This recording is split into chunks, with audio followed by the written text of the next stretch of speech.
आज अपन उत्प्रेरण की प्रकारों के बारे में बात करेंगे। उत्प्रेरक जो आपको उत्प्रेरण की जो प्रक्रिया है वो किस प्रकार से होती है, कितने प्रकार की होती है।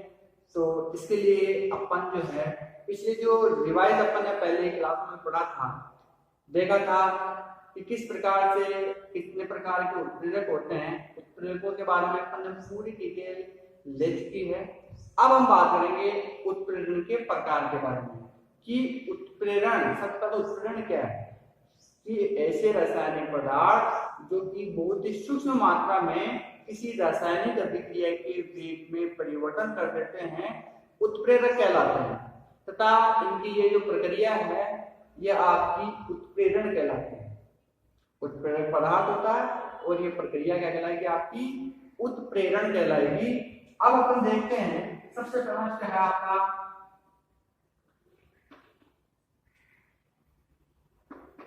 समांगी उत्प्रेरण।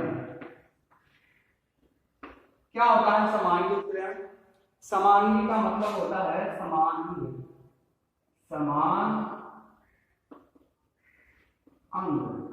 समान अंग का मतलब है कि आपके किसी रासायनिक अभिक्रिया में तीन चीजें बाहर होती है। अभी एक तो अभिकारक, एक होता है आपका उत्प्रेरक और एक होता है आपका उत्पाद। तो ये तीनों ही अभिकारक,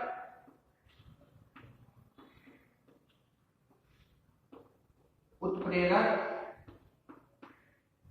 और तीसरा है आपका उत्पाद।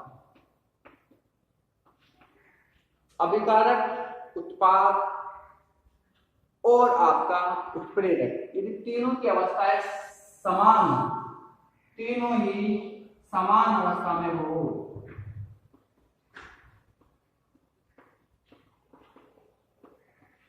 तीनों ही समान अवस्था में हो तो ऐसा उत्प्रेरण आपका समांगी उत्प्रेरण कहलाता है। ऐसा उत्प्रेरण क्या कहलाएगा? आपका समांगी उत्प्रेरण कहलाएगा। तो अपने परिभाषा क्या होगी? वह उत्प्रेरण की प्रक्रिया जिसमें अभिकारक, उत्पाद और उत्प्रेरक तीनों ही समान अवस्था में होते हैं, समांगी उत्प्रेरण कहलाता है। ये तीनों ही गैस हो सकते हैं, ये तीनों ही द्रव हो सकते हैं और ये तीनों ही आपके ठोस हो सकते हैं। जैसे अपन एग्जांपल लेते हैं, एग्जांपल के रूप में जैसे अपन ने लिया कि सल्फर डाइऑक्साइड SO2 जो है ऑक्सीजन से क्रिया करती है, दो सल्फर डाइऑक्साइड बनता है आपका सल्फर डाइऑक्साइड, SO3 बन जाता है। तो ये प्रक्रिया बहुत धीरे होगी, परंतु यदि इसमें अपन nitrous oxide NO, nitrous oxide क्या है? गैस है। नाइट्रस ऑक्साइड क्या है? गैस है। सल्फर डाइऑक्साइड ये भी क्या है? गैस अवस्था में है। ऑक्सीजन ये भी कौन सी अवस्था में है? गैस अवस्था में है। और बनने वाली सल्फर डाइऑक्साइड ये भी कौन सी अवस्था में है? गैस अवस्था में है।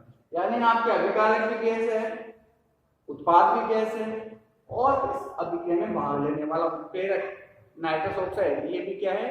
गैस है। तो इस प्रकार से इस अभिक्रिया के अंदर तीनों ही समान अवस्था में मिल जाने उत्प्रेरण क्या कहलाएगा? आपका समांगी उत्प्रेरण कहलाएगा। अब अपन बात करते हैं, तो इसको यहाँ तक राइट कर लेना। अब अपन बात करेंगे कि ये समांगी उत्प्रेरण की जो प्रक्रिया है उसका सिद्धांत क्या है। तो समांगी उत्प्रेरण का सिद्धांत जो है वो माध्यमिक यौगिक सिद्धांत के आधार पर कार्य करता है। इसके आधार पर माध्यमिक यौगिक सिद्धांत के आधार पर। तो अपन देखेंगे इसमें कि माध्यमिक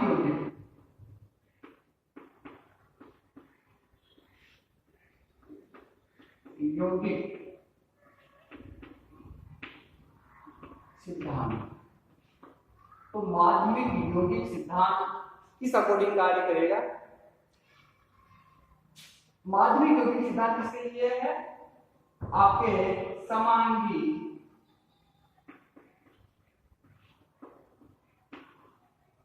उत्प्रेरण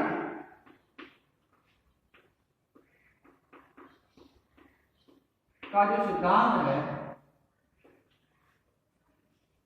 यह माध्यमिक यौगिक सिद्धांत के आधार पर कार्य करता है। मान लीजिए आपके पास में कोई दो अभिकारक है,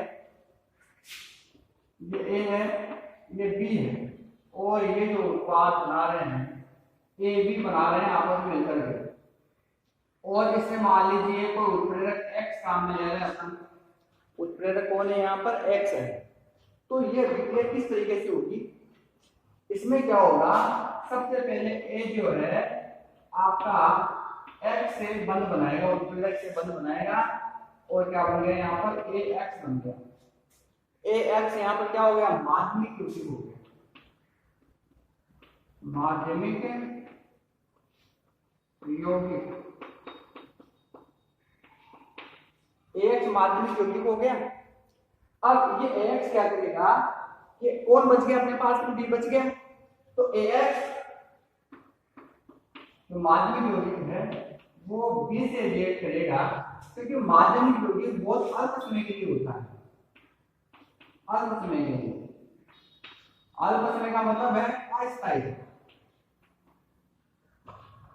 अस्थायी होता है, और ये A और B आपस में रिएक्ट करके ए बी उत्पाद बना देंगे, ये क्या बन गया आपका उत्पाद बन गया, और ये X जो उत्प्रेरक है ये बाहर निकल गया। तो इस प्रकार से क्योंकि इसमें अस्थायी अल्प समय के लिए माध्यमिक यौगिक बनता है, इसलिए सामान्य उत्प्रेरण का जो सिद्धांत है उसको अपन क्या बोलते हैं, माध्यमिक यौगिक का सिद्धांत भी कहते हैं। कोई एग्जांपल लेके देखते हैं, अभी भी अपन ने SO2 से SO3 बनना सीखा, सल्फर डाइऑक्साइड, सल्फर ट्राइऑक्साइड जो ऑक्सीजन की उपस्थिति में ऑक्सीजन से रिएक्ट करके होते हैं नाइट्रस ऑक्साइड के प्रेजेंस में, उसी को देखते हैं एग्जांपल के रूप में। जैसे आपके अभिक्रिया है SO2 प्लस RO2 किसके प्रेजेंस में हो रही थी, ये नाइट्रस ऑक्साइड के प्रेजेंस में, और क्या बना था आपका SO3 बना था। अब इसकी क्रियाविधि देखते हैं।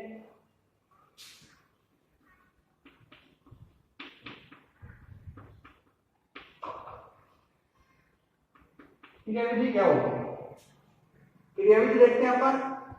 तो बेटा सबसे पहले आपकी जो नाइट्रस ऑक्साइड है ये O2 से रिएक्ट करेगी, O2 O2 से रिएक्ट करेगी कौन, नाइट्रस ऑक्साइड NO, और माध्यमिक यौगिक बनाएंगे, क्या बनाया NO2। तो O2 जो है आपकी